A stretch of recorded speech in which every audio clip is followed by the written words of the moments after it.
What's up, Rangers fans? Welcome back to another video on the Texas Rangers Report. And in this video, I'm going to be going over my three wish list players or positions going into the off season. So the World Series is going on, and then whenever the World Series is over, that's when the MLB off season starts. And I'm pretty sure that's when players can start No, I think it's a week after the World Series is over. Players can start signing. And I say this over and over. The Rangers owners say that we're going to be active in free agency, that we're going to see an increase in payroll. So I'm going to be going after. I'm going to have my eyes set on some pretty big free agents. So starting off at number one on this list, I have Carlos Correa. And obviously, it's a really great shortstop class this year with guys like Correa, Seager, Simeon, Javier Baez, just to name a few. But I think Correa might be the cream of the crop. Obviously, Trevor Story as well. I know a lot of guys want Trevor Story, and a lot of people on this channel say they'd be okay with any of these shortstops. But I think Correa is the cream of the crop. I think he can. He's the youngest of all these shortstops. I think he can play the position the longest. He has a bunch of experience in the postseason.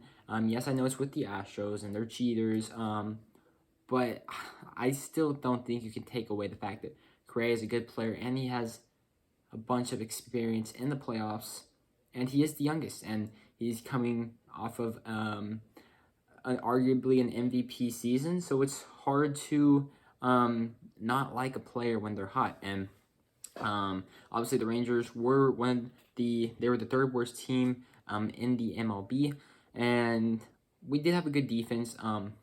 IKF was the shortstop for us, so it might be a little bit of a downgrade defensively at shortstop. But you add Correa's bat to the lineup, that will help us out tremendously. Now, going to my second guy on this list, it's another bat because the Rangers did lack production, pitching and offensively. And I think the Rangers should go target an outfielder, and most notably, I think they should go after Kyle Schwarber. So this is with in mind, say, Adolis Garcia is your right fielder. He plays really good defense, and then Leody Taveras is your center fielder. He plays good defense. Hopefully, he picks it up with the bat. However, if Leody isn't your center fielder, then maybe we might need to sign somebody else, or maybe DJ Peter stays on the team. But as of right now, I'm just saying those guys are center fielder, right fielder. And I think you can go after a guy like Kyle Schwarber. Yeah, our outfield is pretty big, so maybe you sign Kyle Schwarber and you have Willie Calhoun play left field, and you have Schwarber be the full-time DH. But this move is to add run production into the lineup because Schwarber he's a plus bat. I remember back whenever the Cubs were going for the World Series, they called him up from AAA, and he raked for them in the playoffs. And the reason why he was non-tendered by the Cubs last offseason is because he had a down year, but also a lot of teams were experiencing money issues due to COVID. So would he have been non-tendered in a regular year? Maybe not. But he is coming off of a good year as well. And since he is like a left fielder, DH type of player, he's almost 30 years old. I don't think he would demand a lot of money. So maybe the Rangers can work out a 1 or 2 year deal with Kyle Schwarber, and with the hopes that he helps give a nice run production to the lineup. And the last guy on this list is a starting pitcher, and this is going after one of the aces on the market. And I am hoping that the Rangers target Kevin Gausman.